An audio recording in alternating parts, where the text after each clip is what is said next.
अल्हम्दुलिल्लाह वहदहु वस्सलातु वस्सलामु अला नबिय्यि बाद। मिर्ज़ा सईद महमूद बेग महमूद मिर्ज़ा जेलमी, मेरी आपसे दरख्वास्त है कि मेरे इस चैनल को सब्सक्राइब करें, क्योंकि वह आप दरमियान में कुछ चीज़ सुनते हैं ना, फिर मुझ पे सवाल करते हैं कि ये बात ऐसी नहीं ऐसे नहीं।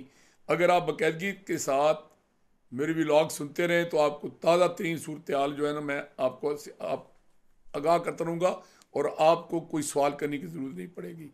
तो इंशाअल्लाह अज़ीज़ हम आपको हर मामले में बाखबर रखेंगे। मैं नहे दुख के साथ ये अफसोसनाक खबर आपके साथ शेयर कर रहा हूँ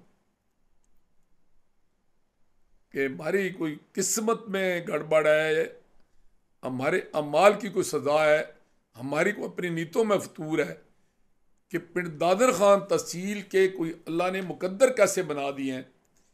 कोई मैन्युफैक्चरिंग प्रॉब्लम है हमारा कि कोई भी इदारा हो, कोई प्रोजेक्ट हो, कोई सियासी लीडर हो, कोई अफसर हो, वो हमारे लिए बजाय इसके कि फ़ायदा मंद हो, वो उल्टा हमारे लिए नुकसान का बायस बनता है। अभी आप देखें, हम पहले जलालपुर प्रधान खान द्वाल नहर के लिए 16 साल शोर डालते रहे, नहर दो या जहर दो। अब वो नहर का काम शुरू हुआ, वो नहर की बजाय जहर में तब्दील हो रहा है। हम ड्यूल कैरेज वे का ख्वाब देखते रहे, जनरल मुशर्रफ ने इसकी मंजूरी दी, इम्प्लीमेंट इसको किया है इमरान खान की हुकूमत ने, लेकिन हमारे वजीर मसूफ की वो हम चुमा दीगरे नेस की पॉलिसी कि उन्होंने क्या किया, आगे से अपने से तकड़ी पार्टी को ठेका दिलवा दिया, FWO को। तो उन्होंने क्या किया कि उन्होंने अपनी सस्ती शोहरत के लिए इसको लल्ला इंटरचेंज से लेकर GT रोड तक जो काबिल इस्तेमाल सड़क थी उसको भी उखेड़ कर रख दिया, और वो जो आज हमारे लिए अजाब बनी हुई है। इसी तरह जब हमारे इलाके में सनती इदारे आए, अंग्रेज़ों के दौर में 2 इदारे थे हमारे यहाँ। एक डालमिया सीमेंट फैक्ट्री थी जो बदकिस्मती से नाकाम हो गई, उसमें जो लोग रोज़गार हासिल किए हुए थे वो बेचारे बेरोज़गार हो गए। और दूसरी ICI थी जो अंग्रेज़ों की थी, हम उनको गिला करते थे कि जी बैरूनी आका हैं और हमारे लिए मसाइल पैदा करते हैं।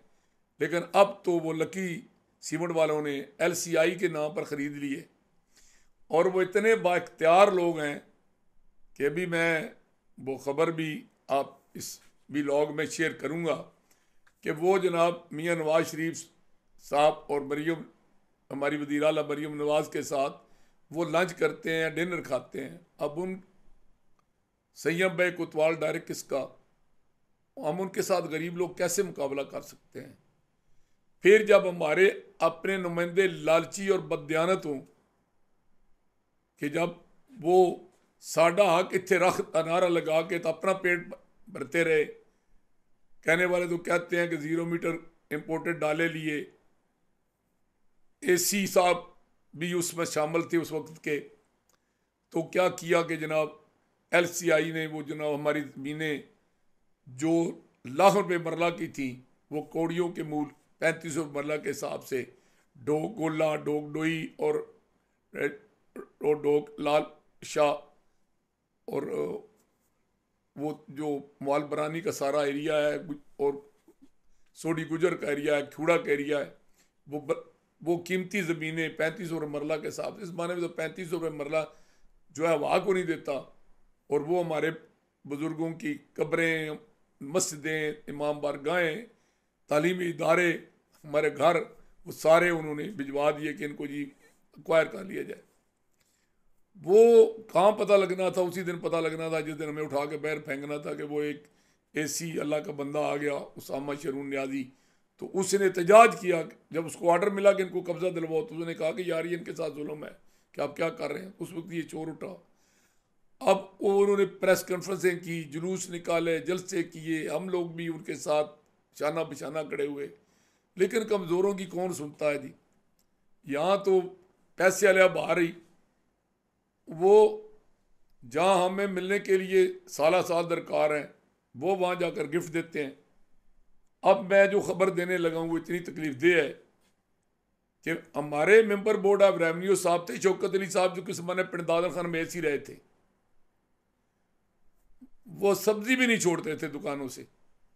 मसूब इतने जो है ना वो लालची थे। तो उन्होंने क्या किया जनाब के वो मेंबर बोर्ड ऑफ रेवेन्यू बन गए। हम बड़े खुश हुए कि जी हमारा अपना ऐसी मेंबर बोर्ड ऑफ रेवेन्यू बन गया। तो वो हमारी ज़मीनों के मुआवजे जब गए ना वहाँ, तो उन्होंने बजाय बढ़ाने के उन्होंने कम करके भेज दिया कि जी नीचे कमिश्नर से साइन करवा लो, बेड़ा करके रख दिया। अब जो मेंबर बोर्ड ऑफ रेवेन्यू साहब हैं वो क्या कर रहे हैं जी कि वो LCI की उस मंजूरी दे रहे हैं ज़मीन की। ज़ाहिर है उनको किसी तगड़े बंदे ने कहा होगा, उन्होंने अपनी नौकरी बचाने के लिए ये सारा कुछ कर दिया होगा। तो भाई मैं आपको खबरदार करता हूँ वहाँ के रहने वालों कि आप आखिरी बार अपने बुजुर्गों की अब्रों की दुआ पढ़ लें, अपने गाँव की मस्जिदों में नमाज पढ़ लें, अपनी मां बरगों में मातम कर लें और अपने लोगों को मिलजुल लें, क्योंकि आपको हमेशा के लिए वहाँ से मतलब दर बदर किया जा रहा है। आपकी बर्बादी के मशवरे नहीं हैं, आपकी बर्बादी के फैसले हो गए हैं। वो शिरून न्याजी ट्रांसफ़र हो गया है।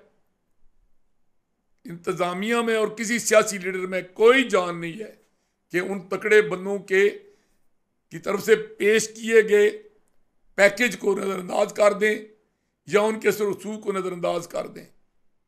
लिहाजा बाई हुक और बाई क्रुक बाबे क़ाइद-ए-आज़म की सिफारिश है या हुकूमत का डंडा है, आपकी ज़मीन एक्वायर होने जा रही है और आपको वहाँ से दरबदर किया जा रहा है। उधर देखें जनाब, डंडोल सीमेंट फैक्ट्री है, गरीबवाल सीमेंट फैक्ट्री है। ये इदारे चंद हमारे गरीब लोगों को चौकीदारा क्लर्की देते हैं नौकरियाँ, बड़ी नौकरियाँ तो ज़ाहिर है उन्होंने या अपने ख़ानदान में रखनी है या बाकी लोग लाहौर कराची से लोग लाते हैं। लेकिन जो गर्दो गुबार हमारे पहाड़ों को उन्होंने उखेड़ दिया, हमारी ज़मीनों को बर्बाद कर दिया, और जो दमे की बीमारी है, जो कैंसर है, जो TB है, हमारी पूरा इलाका उन्होंने, आप अंदाज़ा लगाएं, कभी आकर मौका देखें। मैंने कई दफ़ा अभी लाग किया है कि आप इन फैक्ट्रियों के एरिए में जाएं, आपको दिन के 12 बजे भी सूरज नज़र नहीं आएगा, और वही गर्दा जो आसमानों की तरफ जाता है, वो जुताना, वो गरीबवाल, वो सऊवाल, वो कोड़ा, वो चुरान, वो पिंड दादर खान, वो क्यूड़ा के अवाम के घरों में गिरता है, उनके सीनों के अंदर जाता है, उनके नाक में जाता है, उनके फेफड़ों में जाता है, और कोई पूछने वाला नहीं है। वो पता नहीं किधर मौलियात का महकमा सोया हुआ है। 35,000 37,000 रुपया गवर्नमेंट पंजाब ने एक मजदूर की तनख्वाह कर दी है। आप जाके देखें गरीब और सीमेंट फैक्ट्री 15-20 हज़ार में बेचारे लोग धक्के खा रहे हैं। 12-12 घंटे ड्यूटी देते हैं, 15-20 हज़ार रुपये उनको महीना मिलता है। यही LCI का हाल है, यही डंडोल सीमेंट का हाल है। वहाँ इस्तेसाल हो रहा है, लोगों का जुल्म हो रहा है, लेकिन कोई पुरसाने हाल नहीं। क्योंकि जो हमारे दरमियान मिडल मैन है ना, अवाम के दरमियान और हमारे लीडरों के दरमियान, वो जो विचोले हैं, जो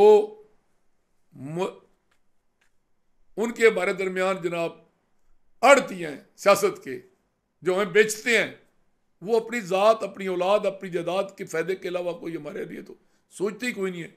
वो स्कीमें भी वो लेकर आते हैं जिससे उनकी अपनी ज़मीनों की कीमत बढ़ जाए।